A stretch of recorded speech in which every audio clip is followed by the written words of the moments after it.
Hello everyone, welcome back to my YouTube channel. That is the BSc Entrance Exam by Coach Bakul Hanspal. This is Bakul Hanspal, the founder and the CEO of this EdTech startup.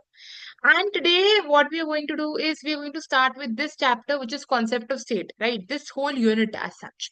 So again, I'm going to pick this from class 11th, NCRT, Legal Studies, one of the most important, the most critical sources to study for CLAT exams, for other law entrance exams, and specially for the legal reasoning section. अब मैं ये वाला क्यों ले रही हूँ chapter? पहली बात है हमने देखिए सब टॉपिक्स खत्म कर लिए। We have completed with all the static topics of legal reasoning. Some of the miscellaneous topics also have picked up, and that too we have covered everything, like I would say mostly all the topics we have covered from the legal reasoning section, even the miscellaneous ones, contemporary ones also we have done, static भी हो गए। कभी कभार philosophical passages आते हैं। Philosophical passages का मतलब होता है जैसे what is democracy, right? Democracy को मिलूरेट कैसे कर सकते हैं, मतलब इसको थोड़ा बेहतर कैसे कर सकते हैं? क्या डेमोक्रेटिक फॉर्म ऑफ गवर्नमेंट अच्छा है, राइट? क्या पॉलिटिकल सिस्टम ऐसा होना चाहिए, पॉलिटिकल सिनारियो ऐसा होना चाहिए? पहले स्टेट कैसी थी, सोसाइटी कैसी है, सोसाइटी लॉ को लिंक करती है, सोसाइटी मोरालिटी को लिंक करती है, लॉ और मोरालिटी को लिंक करती है। Basically this linking law and morality is jurisprudence, and jurisprudence पे बेस्ड भी पैसेजेस देखे गए हैं क्लैट एग्जाम में। ठीक है, इसलिए मैं ये वाला चैप्टर आपके सामने इसलिए ला रही हूँ ताकि अगर कोई जूरिस्प्रूडेंस या फिर कोई फिलोसॉफी से रिलेटेड, कोई लीगल फिलोसॉफी से रिलेटेड कोई पर्टिकुलर पैसेज आता है आपके सामने, so you do not freak out at least, क्योंकि you would be knowing the background and you would be able to do. अब देखिए, हम लॉ स्टूडेंट्स कॉलेज में हम जूरिस्प्रूडेंस पढ़ते हैं, ठीक है, एज अ सब्जेक्ट। अब उसको पढ़ना और इसको पढ़ने में बहुत अंतर है। इसको पढ़ना मतलब we are reading it at a very superficial level. Superficial level meaning we are not going in depth of it, right? When we read it in college, when you will read it in your law school, then you're going to see we go into the depth of that particular thing, right? We'll go in depth of jurisprudence. We'll go in the depth of reading that particular definition that has been given to us. So इधर इतनी बड़ी बड़ी मुश्किल definitions नहीं है जितनी उधर होती हैं, ठीक है? उतनी इतनी मुश्किल नहीं होती अगर आप उसे ठीक से समझ लो, बट इधर जो डेफिनेशंस है, इधर डेफिनेशन समझने लायक है, और बच्चों को थोड़ी कंफ्यूजन हो जाती है different forms of government, states, territories, है ना, एक्सेट्रा एक्सेट्रा समझने में। तो इस चैप्टर को हम पूरा करने वाले हैं। तो चाहे आप क्लास 11th के लिए आप पढ़ रहे हो अपने स्कूल के एग्जाम के लिए, फिर चाहे आप क्लैट के या फिर अदर लॉ एंट्रेंस एग्जाम्स की प्रेपरेशन कर रहे हो, doing this particular unit will actually help you, right, which will ameliorate your preparation only. Okay, so without any further ado, let's begin. And also, do subscribe to my YouTube channel, follow my Instagram page also. सारी चीजें, सारे updates उधर मिलेंगे। और Telegram पर तो already we have a personalised doubt solving group, so post your doubts if you have any of the doubts, and also you may check out the LinkedIn business page as well. Let's start. So देखिए, पहला आता है state क्या होती है। अब देखिए, when we talk about state, we do not mean Andhra Pradesh, we do not mean Telangana, we do not mean Gujarat, we mean India, we mean USA, we mean Australia, we mean Germany. So that is state. State का मतलब country. Whenever we are reading it in a political sense or in a legal sense, ठीक है, the term state, understand that you are reading it in the context of a country. It would be used synonymously. ठीक है। अब ऐसा क्यों है, अब ऐसा कैसे है? स्टेट का डिपेंड करता है आप किस जगह किस चीज के लिए रेफर कर रहे हो। कॉन्टेक्स्ट टू कॉन्टेक्स्ट डिपेंड करता है। State could be India, state could be Telangana, at the same time depending on the context, ठीक है। So Black's law dictionary, one of the most popular dictionaries for law, उसके according state is a political system of a group of a body of people who are politically organized, ठीक है। The system of rules by which jurisdiction and authority are exercised over such a body of people. ना political system मतलब, political system का मतलब है politics. इसका मतलब है एक ऐसा सिस्टम जहां पर लोग पॉलिटिक्स में एंगेज्ड हैं, they are engaged in voting, right, also at the same time they are being elected, right, they students candidates. तो इस केस में वो पॉलिटिकल सिस्टम है। हम भी वोट कर रहे हैं, हम भी पॉलिटिकल सिस्टम का पार्ट है ना, सिटीजन, क्योंकि हम वोट कर रहे हैं। और जो नेता लोग खड़े हुए हैं, जो इलेक्ट होकर आ रहे हैं, जो कैंडिडेट्स इलेक्ट होकर आ रहे हैं, वो भी पॉलिटिकल सिस्टम का पार्ट है, right. So political system of a group of people who are politically organized, right? Why elections? The system of rules by which jurisdiction and authority are exercised over such a group of people, over such a body of people who are again politically organized. So this means system of rules means we have constitution which lists out all the rules, regulations, all the articles, etc. Or other acts, right? जैसे representation of people's act 1951, which lists out which basically lists out a variety of or a plethora of acts or sections or articles or rules or regulations which basically regulate the whole political system. ठीक है, by way jurisdiction, jurisdiction मतलब जहां तक आप कर सकते हो, authority, जितनी पावर आपके पास है.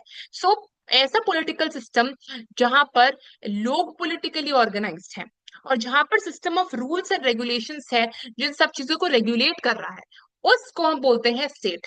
State could also be used as government synonymously, right? So when we say the BJP government or the central government, you could also mean by the term state. You could use it synonymously. So state को government भी बोल सकते हैं, state को India भी बोल सकते हैं, state को तेलंगाना भी बोल सकते हैं, depends on the context. Over here we it referring to it as a country. Concept of state in article 12. Article 12 of the constitution का मतलब क्या है? आर्टिकल 12 आप खोलकर देखिएगा. पहले मेरे को कमेंट सेक्शन में ये बताइए कि हमारे जो फंडामेंटल राइट्स है वो कौन से आर्टिकल से कौन से आर्टिकल तक आते हैं, या फिर मेरे को पार्ट ऑफ द कॉन्स्टिट्यूशन बता दीजिए कौन से पार्ट में आते हैं फंडामेंटल राइट्स. ठीक है, अब आर्टिकल 12, राइट, जो एसेंशियली पार्ट है उसका ही फंडामेंटल राइट्स का, उधर आप देखोगे कि जब तक कॉन्टेक्स्ट आपको नहीं मिल जाता कि स्टेट क्या, unless the context otherwise requires, which means जब तक नहीं पता चल जाता कि वो गुजरात है, तेलंगाना है, राजस्थान है, तो स्टेट का मतलब गवर्नमेंट रहेगा. State includes government and parliament of India, number one, which is the central government, right. Number two, government and the legislature of each of the states. And states means we are talking about the Legislative Assembly of Telangana, Legislative Assembly of Rajasthan, Legislative Assembly of Gujarat, Legislative Assembly of Odisha, and all the local and the other authorities within the territory of India, right? Like Gram Panchayat, like municipality, like municipal corporation, or under the control of the government of India, which is obviously under the control of the government of India. So all these comprise of state. So at the end of the day, जब हम बात कर रहे हैं किसी village में कोई state काम कर रहा है, तो दिस मीन्स ग्राम पंचायत वहां की गवर्नमेंट कर रही है, right. Eight the same time हमारे कंट्री में स्टेट काम कर रही है, तो this means that the central government is working. Similarly मैं बोलूं कि इधर दिल्ली में हमारी स्टेट काम कर रही है, तो उसका मतलब तो स्टेट गवर्नमेंट इज डूइंग. ठीक है,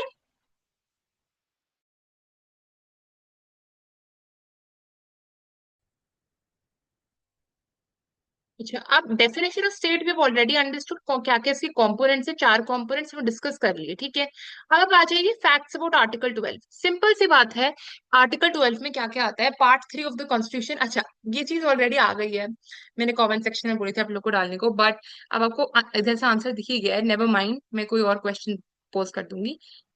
पार्ट 3 में मेंशन है जहाँ फंडामेंटल राइट्स है. ठीक है, 12 to 35 of the Indian constitution. Remember, इसको तो रट लो, मतलब this is the foundation of everything. 12 to 35 part 4 है ना, of the sorry part 3 of the constitution. Part 4 is 36 to 51, which deals with आपका directive principles of state policy.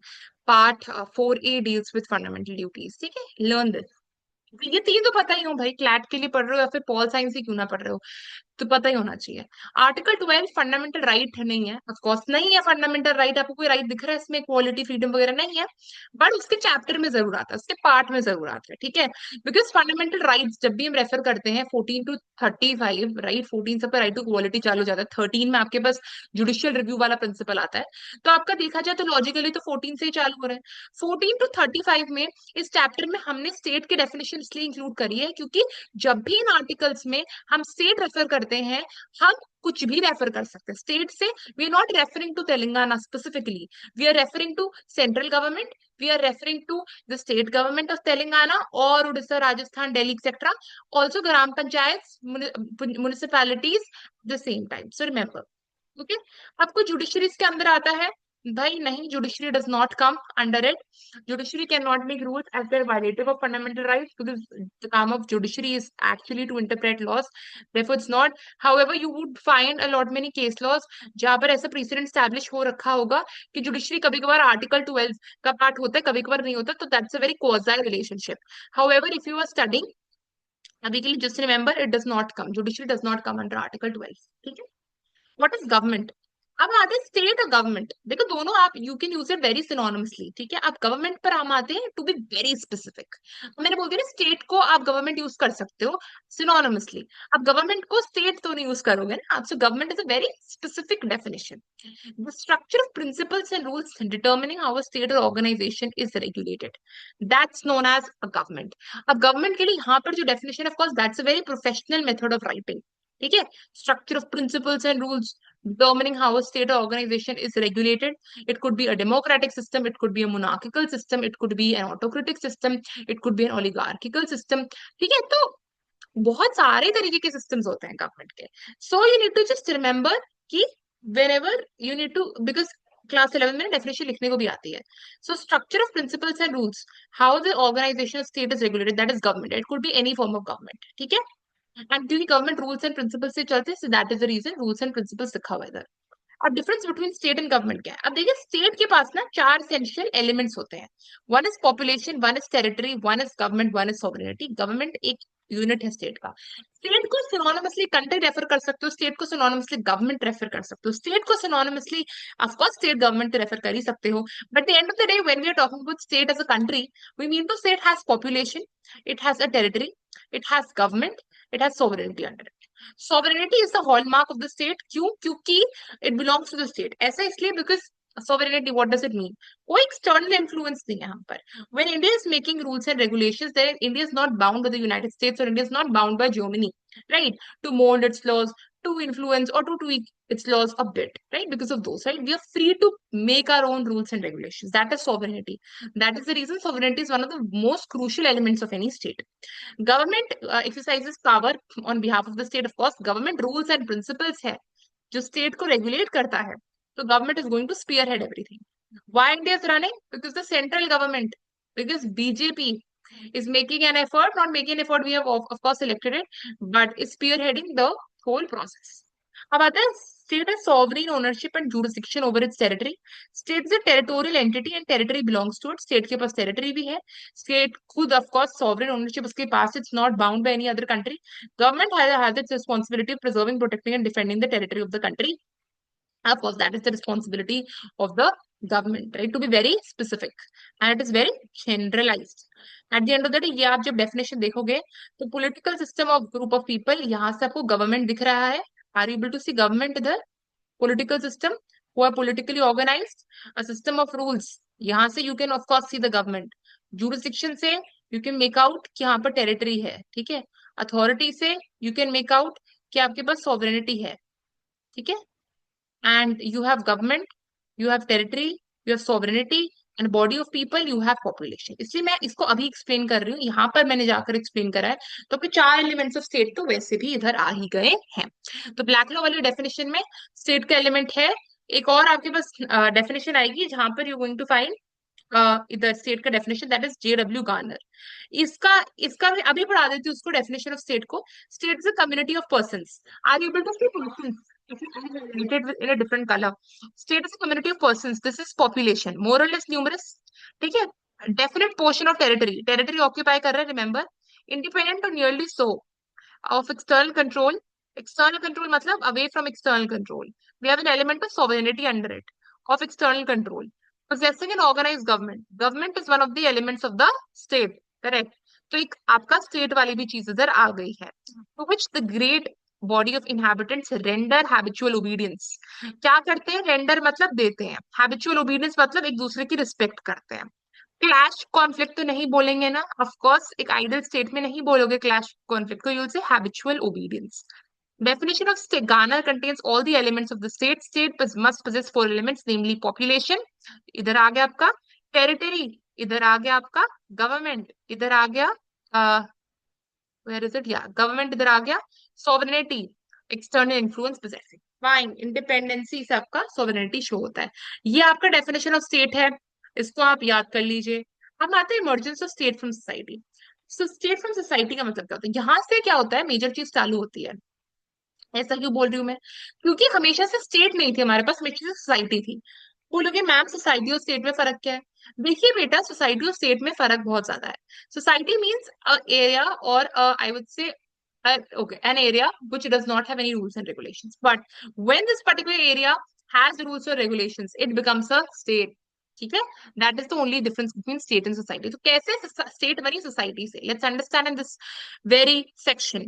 अब देखो, अब I am highlighting a few things. R M MacIver is another philosopher. Remember his books, anyone's books, right? बहुत सारे philosophers mention करे. JW Garner के बारे में बताना चाहिए आपको. अब इसकी the modern state is his book. ठीक है, अब आते हैं आपका एरिस्टोटल. भाई इसके बिना तो पॉलिटिक्स अधूरी है, लीगल फिलोसॉफी ही अधूरी है अगर एरिस्टोटल का आपने नाम लिया. Aristotle in treatise politics. What does treatise mean? Treatise means a book. उसकी बुक का नाम है पॉलिटिक्स. ठीक है, पढ़ना चालू करते हैं. स्टेट यूजुअली एक society which is politically organize. Politically क्यों? क्योंकि रूल्स एंड रेगुलेशंस है. क्यों? क्योंकि गवर्नमेंट है. क्यों? क्योंकि set of rules and principles how the state is to be regulated और गवर्न, वो गवर्नमेंट का आ जाता है definition. Society is an association of human beings who live a collective life, form social relationships, fulfill their needs. Needs हो सकते हैं physical, emotional, sexual, etcetera etcetera. अब क्योंकि वहां पर फैमिली रहती है, right, work place association, educational institutions वगैरह सब पार्ट होते हैं एक पर्टिकुलर सोसाइटी का. तो आपका सोशल वेब होता है, एक रिलेशनशिप्स बहुत सारी बन जाती हैं. रिलीजियस से लैंग्वेज अफिनिटी, राइट, जैसे आप गुजराती बोलते हो, मैं भी गुजराती बोलती हूँ, right, we have a kind of familiarity. Religious, मैं हिंदू हूँ, आप भी Hindu, we have a familiarity. Common conscious of individuals. ठीक है, we have the same conscious, we share the spirit of individuality, right, we're there together. Territorial affinity, okay, we live in the same territory, we live in near the border of Gujarat, so we are there together. ऐसे ऐसे आपका society बनी. Necessity, morality, courtesy, mutual understanding से आपकी society बनी. ठीक है, आप क्लैश कॉन्फ्लिक्ट्स बाद में आते हैं, अभी नहीं आते. ठीक है, when a society is governed by common set of rules and regulations, obvious supreme authority, it qualifies for being a state. Obviously, supreme authority does not necessarily mean monarchical system or dictatorship or a totalitarian state. Totalitarian का मतलब समझाऊंगी. It means anybody. It means government. ठीक है, obey supreme authority. State must fulfill the need of political organization of society to realize the purpose of a collective living. ठीक है, treatise politics में बोला गया है इसके, man is a social animal, man is a political animal. Social मतलब society में रहता है, पॉलिटिकल मतलब पॉलिटिक्स में भाग लेता है, वोट देता है, अपना पॉलिटिकल सिस्टम में एंटर होता है, कैंडिडेचर के लिए खड़ा होता है इलेक्शन. तो that is the reason. State is formed out of society. Society is a primary association. Cause society पहले बनती है, फिर स्टेट बनती है बाद में. And state is form to regulate the political activity of individuals for social order. State depends on society for its existence. क्यों? क्योंकि स्टेट सोसाइटी से बनती है, नॉट वाइस वर्सा. क्योंकि सोसाइटी स्टेट से नहीं बनती, स्टेट सोसाइटी से बनती है, इसलिए. अब आते हैं आर एम मकाइवर के बारे में. In his famous work that is the modern state, there are social forms like the family और चर्च और club which owe neither their origin nor their inspiration to the state. ठीक है, इसका मतलब वो खुद बने होते हैं. खुद क्यों? क्योंकि वो शुरुआत से बने होते हैं. ठीक है, तो इसलिए स्टेट से इनका कोई लेना देना नहीं होता, क्योंकि वो सोसाइटी का पार्ट है, सोसाइटी स्टेट से पहले आई है. तो at the end of the day family, church, club खुद बने हैं, स्टेट ने उन्हें नहीं बनाया. Right. And social forces like custom, competition, which the state may protect or modify, but certainly does not create. Why does it not create? Because ये society में already बने होते हैं, society state में transform हुई, तो state को custom या फिर competition बनाने की जरूरत ही नहीं पड़ी. ये social motives like competition or jealousy, which establishes relationships too intimate or personal to be controlled with the great engine of state. State regulates the outstanding external relationships of men in society. So at the end of this हम क्या बोलना चाह रही है? मकाइवर की definition. मकाइवर की definition ये बोलना चाह रही है कि अभी जो आपके पास सोसाइटी ऑलरेडी छोड़कर गई थी ना, चाहे वो कस्टम हो, कंपटीशन हो, चाहे वो फ्रेंडशिप हो, जेलसी हो, या चाहे कुछ भी हो, स्टेट अब जाकर उन चीजों को रेगुलेट कर रही है. ये चीजें पहले रेगुलेटेड नहीं थी, ये चीजें ना ही स्टेट ने बनाई, स्टेट अभी जाकर इनको रेगुलेट कर रही है. So this is the thing, state regulates the external relationships in society. This is the meaning of R.M. McIver's definition. Understood? I hope I have explained everything. अब आते हैं theories on the origin of state. अब state बनी कैसे? जो बोले society state बनती है, तो कैसे कैसे बनी? We have theory of kinship. ठीक है, इस पे क्वेश्चंस आते हैं ना बड़े बड़े. ठीक है, इसको समझ में आ गया यार. हमने जो पहली बार पढ़ा था, when we had studied this for the very first time in class 11, हमें बड़ा कंफ्यूजिंग सा लगता था. But today when I am teaching it, it feels a cake walk for me, a piece of cake for me, right. Patriarchal theory. ठीक है, एक होता है मेट्रियार्कल थ्योरी. ठीक है, एक होता है आपका डिवाइन थ्योरी. एक है social contract theory. Social contract theory is very very important. अच्छे से पढ़ा दूंगी आज मैं इसको. इसमें क्वेश्चन सबसे ज्यादा आते हैं, इससे बच्चों को कंफ्यूजन भी बहुत होती है. ठीक है, फाइन. तो आते हैं थ्योरीज ऑफ स्टेट। तो पहला आता है किनशिप। अब देखो जो जो फिलोसोफर्स है ना, जो जो इधर मेंशन्ड है, learn them by heart, write them on a piece of paper, what I used to do. इधर बहुत फिलोसोफर्स आएंगे, नेक्स्ट चैप्टर में भी, अपकमिंग चैप्टर्स में बहुत फिलोसोफर्स आएंगे। Take a piece of paper, note them down, note all their names, all of them, right, including their books, just in front of them, है ना। And just write one one keyword कि वो क्या बोलना चाह रहे हैं। अब मकाइवर के सामने लिखो regulating external relationships. Don't write church, club, man, social motives, intimacy. Don't write that. ठीक है। JW वार्नर में यू नीड टू राइट, इसकी बुक का तो नाम लिखा नहीं, डेफिनेशन ऑफ स्टेट लिख दो बस। तो ऐसे ऐसे just right it, because match the following इस पे आते हैं, क्वेश्चंस पूछे जाते हैं, फिर इन द ब्लैंक्स पूछे जाते हैं लीगल स्टडीज में, है ना। तो जस्ट रिमेम्बर, क्लैट के लिए पढ़ रहे हो, पैसेज आएगा, घूमोगे नहीं। एडिटोरियल्स में भी कभी कभार ये चीजें कवर हो जाती है, तो घूमोगे नहीं, ठीक है। अब आते हैं theory of kinship. Theory of kinship में on the origin of state is based on sociological facts, मतलब society again cylinder. Earliest advocate of theory is Aristotle. In his treatise, The Politics, he states, I am highlighting this, society of many families is known as a village. बहुत सारी families होती हैं तो village बनाती हैं। Village is the most naturally composed of the descendants of one family. क्यों? क्योंकि बहुत सारी families village बनाती है, तो village में जो भी होगा वो एक family के होंगे, चाहे वो बच्चों के बच्चे हों। तो हर फैमिली एल्डर के द्वारा गवर्न होती है, ठीक है। एंड व्हेन बहुत सारी विलेजेस एक बार ज्वाइन हो जाती हैं, ठीक है, तो in every aspect to form but one society, that society is a state and contains itself that perfection of government. Perfection of government क्यों बोल रहे हैं हम? क्योंकि एल्डर के द्वारा गवर्नड है। एल्डर के द्वारा गवर्नड है, मतलब एनालॉजी ड्रॉ करो, गवर्नमेंट के द्वारा रेगुलेटेड है एक पर्टिकुलर स्टेट। गवर्नमेंट क्या है? गवर्नमेंट एक कॉम्पोनेंट है स्टेट का। So when we are saying कि परफेक्शन फॉर्म ऑफ गवर्नमेंट, क्योंकि वो एल्डर के द्वारा गवर्न है। एल्डर के द्वारा गवर्न का मतलब होता है उसमें एक एलिमेंट ऑफ अथॉरिटी आ जाती है, ठीक है। तो दैट इज द थिंग कि एल्डर के द्वारा गवर्न है, इसलिए सेंस ऑफ अथॉरिटी आ जाती है। तो रिमेम्बर, आप हम यहाँ पर बहुत ही ज्यादा पहले के टाइम्स के बारे में बात कर रहे हैं। हम बात कर रहे हैं ओरिजिनल सोसाइटी के भी बारे में बात कर रहे हैं। हम पहले बात कर रहे हैं यार, बहुत सारी फैमिलीज होती हैं, बहुत सारी फैमिली मिलकर एक विलेज बनाती है, जब बहुत सारी विलेज जुड़ जाती हैं तो फाइनली एक सोसाइटी का फॉर्मेशन होता है। जब एक सोसाइटी में एक बंदे को फॉलो करने लग जाते हैं या फिर एक ओबे करने लगते हैं एक पर्टिकुलर सुप्रीम बॉडी को, जो लिखा भी हुआ था इधर, हाँ, सुप्रीम अथॉरिटी को, तो वो स्टेट बन जाती है। यहाँ पर ये बात कर रहे हैं। Family was the unit of the state in the beginning. The blood relationship and kinship brought the members of family together. क्यों? क्योंकि एक ही डिसेंट है, सॉरी, हाँ, है ना, एक ही डिसेंट है। आप बहुत सारी फैमिलीज बनाकर एक विलेज बनाते, बहुत सारी विलेज बना के एक सोसाइटी बनाते, तो at the end of the day blood remains the same mostly, accepted the authority of the head of the family. Name of the common ancestor was the symbol of kinship. ठीक है। Kinship created society, society in term state, and with the expansion of family arose new families, multiplication of families. Family से क्या बन गए? Clans बन गए। Clans मतलब group. Clans के बाद tribes आ गए, ठीक है। And उसके बाद finally state origin में आई। तो family discipline, command, obedience are supposed to represent the origin of the government. One mark question, fill in the blanks, remember. Family, discipline, command, and obedience. Okay, in the view of R.M. McIver, according to which curbs and controls that constitute the essence of the government is first seen in a family. क्योंकि family सबसे छोटा unit है, वहां का जब Elder की आप बात मानते हो, उसको आप एनालॉजी ड्रॉ करो। एनालॉजी ड्रॉ करने का मतलब होता है पैरेलल ड्रॉ करना, मतलब सिमिलैरिटी खोजना।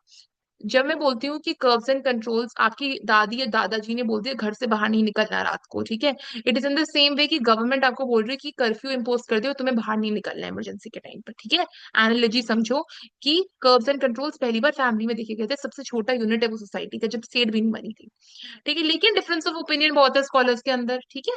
तो it's not a very water tight चीज जो इस बंदे ने दे दी है। बहुत सारे क्रिटिसिज्म्स भी आ जाते हैं। अब आते हैं पेट्रियार्कल। पेट्रियार्कल का नाम समझ गए होगे, मेल ओरिएंटेड। नीचे मेट्रियार्कल है, मेट्रियार्कल का मतलब है फीमेल ओरिएंटेड, ठीक है। तो according to matriarchal theory, origin development, eldest male descendant of the family had important role to play. So दादाजी is going to be the head of the family. Matriarchal theory में दादी जी is going to be the head of the family, ठीक है। Finds its support from Sir Henry Maine in his book The Spirit of Laws. Spirit of Laws एक और बंदे ने book लिखी है, I'll show you. Spirit of Laws, not able to find it. एक theory was given by this man. It was just there on my mind अभी. Montesquieu, Montesquieu. चलो, I show you, अभी आ जाएगा उसमें। स्पिरिट ऑफ लॉस, तो Maine explain state developed out of a family as a legitimate legal system which is allowed, legitimate is which is legal, illegitimate is which is illegal, developed out of unrestrained autocracy of the family head, patria potestas। भाई रट लो, this is very important. Patria potestas आ जाएगा, इसका मतलब क्या है? Under patria potestas the eldest male parent of the family had the final and the unqualified authority over the family and the household. तो male eldest male member is regulating the society. तो this is patriarchal theory. ठीक है कि दादाजी ही सब कुछ चलाएंगे। अनरिस्ट्रेन्ड मतलब रोका नहीं गया, रिस्ट्रेन मतलब रोक दिया गया, अनरिस्ट्रेन मतलब रोका ही नहीं गया, ऑटोक्रेसी मतलब मतलब control of the family head, which is Patria potestas, which means eldest male, पर दादाजी की ही चले जा रही है। This is patriarchal theory. अब देखो, बोलोगे दादाजी की क्यों? क्यों भी एल्डेस्ट मेल हो, डिसेंडेंट होगा फैमिली का, उसकी चलेगी। एग्जाम्पल ले लो दादाजी में। expanded the family ties by polygamy and thus created the bondage amongst individuals on the basis of kinship, congregation of families form villages, extension villages, tribes, clans and ultimately to form a state। तो ये क्या होता था इसमें? इसमें polygamy practice होती थी। Polygamy होता है, देखो तीन चीजें होती हैं, one is gamy, one is gyny and one is आपका andry and one is amory. फर्क है। यहाँ पर पॉलीगैमी का मतलब है जब एक आदमी की बहुत सारी बीवियां होती हैं, इसको पॉलीगैमी बोलते हैं। पॉलीएंड्री का होता है जब एक औरत के बहुत सारे पति होते हैं। पॉलीएमरी होती है, एमरी होती है कोई भी बंदा हो, चाहे वो मेल हो फीमेल हो, उसके बहुत सारे सेक्सुअल पार्टनर्स होते हैं, शादी नहीं करी होती, दैट इज पॉलीएमरस रिलेशनशिप। अब पॉलीगैमी और पॉलीगिनी को, पॉलीगमी एंड पॉलीगिनी को आप सिनोनिमसली यूज करते हो, सिनोनिमसली यूज करते हो, दोबारा बोल रही हूँ। पॉलीगिनी का मतलब होता है, अगर नेट पर जाकर पॉलीगिनी का मीनिंग देखोगे, it means literally a man having several wives, that is polygamy, and polygamy is when a person has several spouses, that is polygamy। इस वाले सेंस में it means a man having several wives। ठीक है, तो it depends on the context। मैं context कैसे निकाल पाई again? अब आप चैप्टर्स पढ़ोगे लीगल स्टडीज के आगे जाकर, आपको समझ में आएगा कॉन्टेक्स्ट निकालना। ठीक है, आपको क्योंकि पॉलीगिनी आपको मिलेगा, आपको इधर इस चैप्टर में मिलेगा फैमिली लॉ वाले, if I am not wrong. तो आपको वहां से मिल जाएगा कि अरे यार पॉलीगिनी को, पॉलीगमी कहाँ पर क्या रेफर होगा, ये पता चल जाएगा। बट यूजुअली पॉलीगैमी को, पॉलीगिनी को, दोनों को सिनोनिमसली यूज करते हैं। ठीक है, तो डोंट गेट कंफ्यूज्ड। इधर वाले सेंस में man having several wifes. Remember the names again, I am reiterating it, I'm harping upon it। remember the names of the philosophers, Sir Henry Maine, yes, Sir Henry Maine in this, and his book Spirit of Laws। right, fine। अब आते हैं matriarchal theory. I think I will continue with this in the very next class. इसमें थोड़ा सा time जाएगा, ठीक है, but सारी थ्योरीज कवर हो जाएंगे, I sure you. So for getting most of the details, do like, share and stay tuned.